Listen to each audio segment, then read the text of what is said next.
Assalamualaikum warahmatullahi wabarakatuh. Bertemu kembali bersama saya Wahidah Rahmadani, guru biologi dari SMA Islam An-Nizam Medan. Apa kabarnya anak-anak sekalian? Semoga tetap sehat dan selalu dalam lindungan Allah Subhanahu wa taala. Nah, kali ini kita akan belajar biologi. Tetap semangat ya, karena biologi ini pelajaran yang menarik dan menyenangkan. Assalamualaikum, selamat pagi. Hari ini kita akan membahas materi tentang Plantae. Plantae adalah salah satu kingdom yang anggotanya keseluruhannya adalah tumbuhan.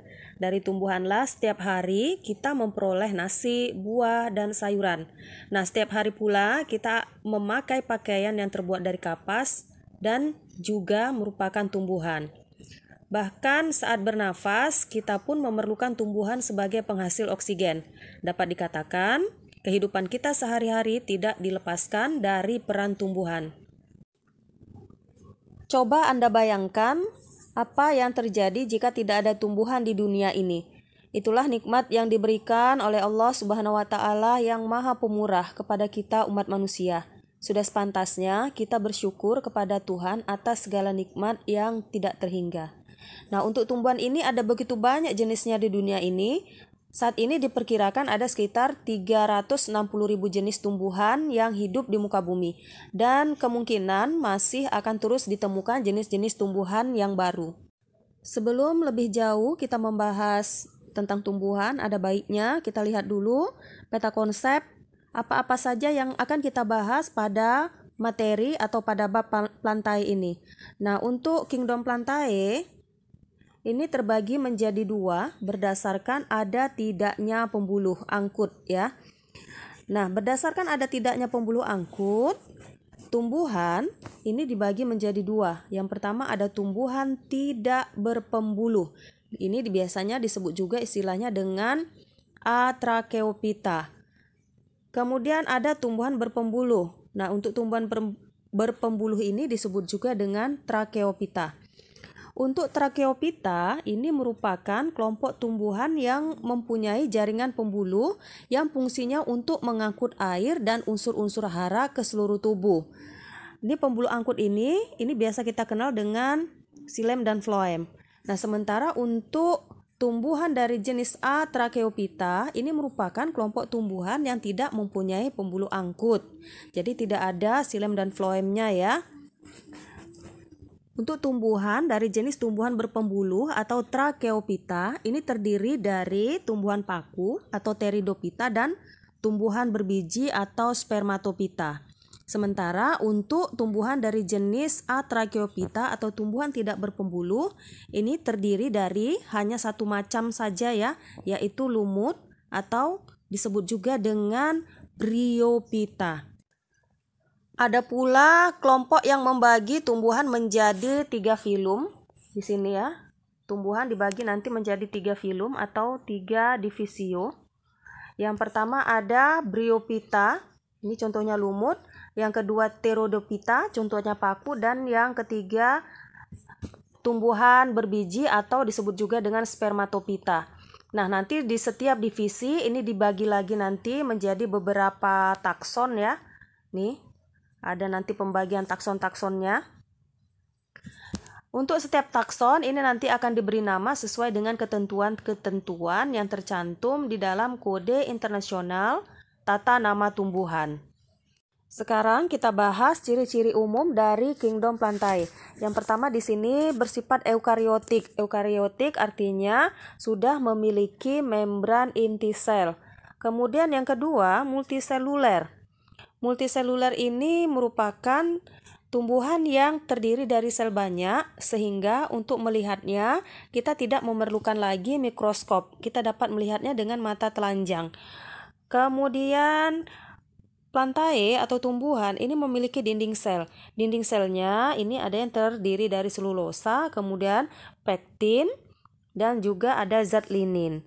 Selanjutnya memiliki klorofil. Karena memiliki klorofil, tumbuhan dapat melakukan fotosintesis. Ini disebut istilahnya dengan autotrof, artinya dapat menghasilkan makanannya sendiri. Selanjutnya, tumbuhan juga dapat menyimpan cadangan makanan. Ini biasanya cadangan makanan yang disimpan dalam bentuk amilum. semua anggota dari tumbuhan mengalami yang namanya metagenesis.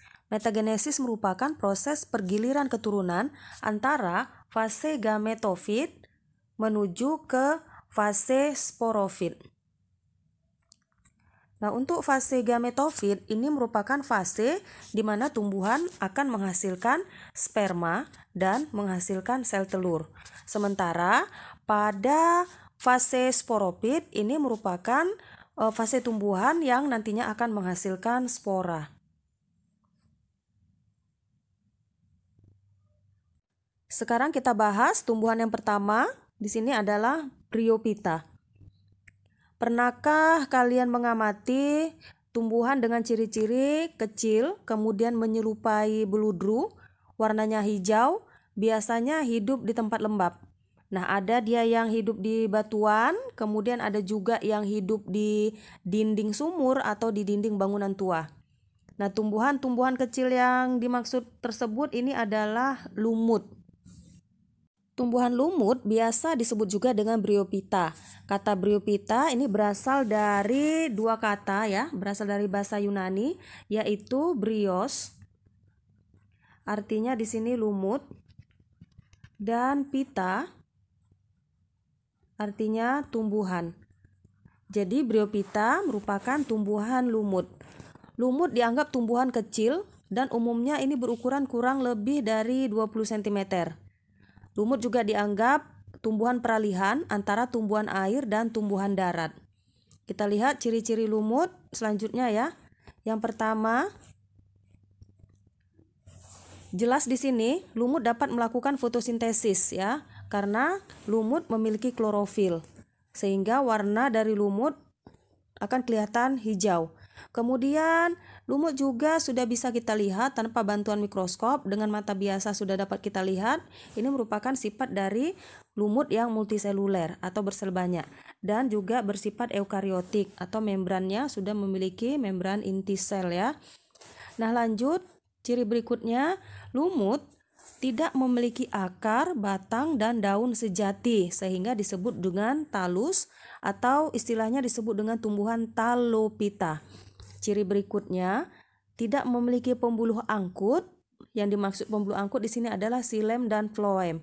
Karena tidak memiliki pembuluh angkut, untuk mengangkut hasil fotosintesis ataupun bahan-bahan untuk difotosintesis, ini prosesnya melalui proses difusi dan osmosis.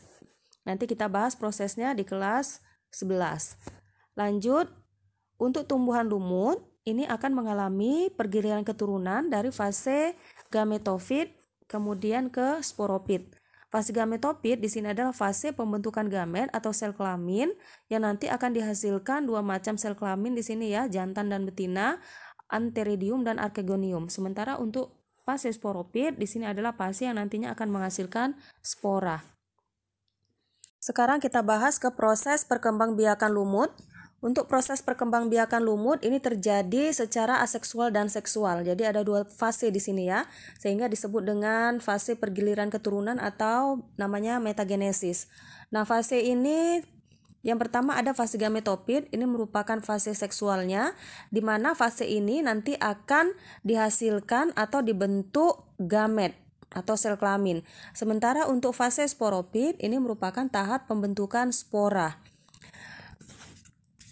Nah, pada fase gametofit ini dimulai ketika spora dari tumbuhan lumut jika jatuh dia di tempat yang sesuai, ini biasanya tempat yang lembab, ini nanti akan membentuk yang disebut dengan protonema.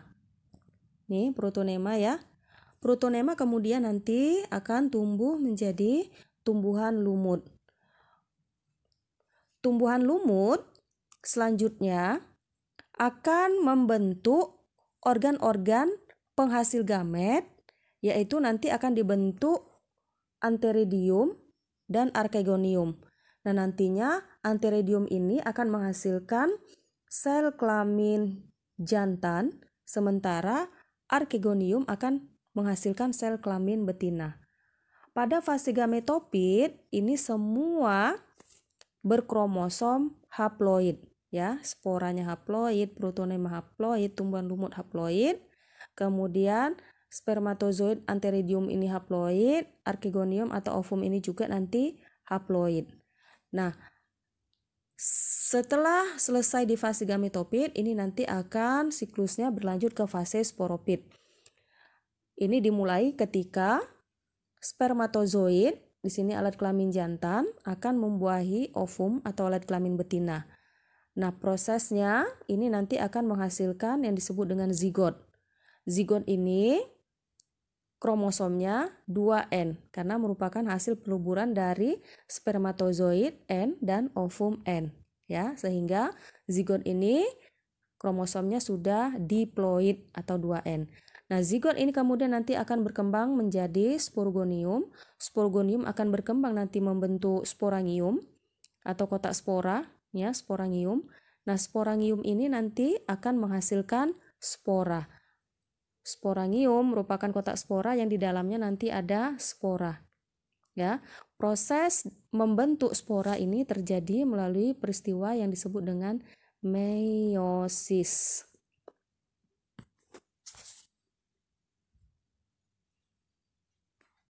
Demikianlah pembelajaran kita hari ini. Sampai bertemu kembali di video pembelajaran berikutnya. Jangan lupa untuk like, comment, and share. SMA Islam An-Nizam, unggul, cerdas, Islami. Assalamualaikum warahmatullahi wabarakatuh.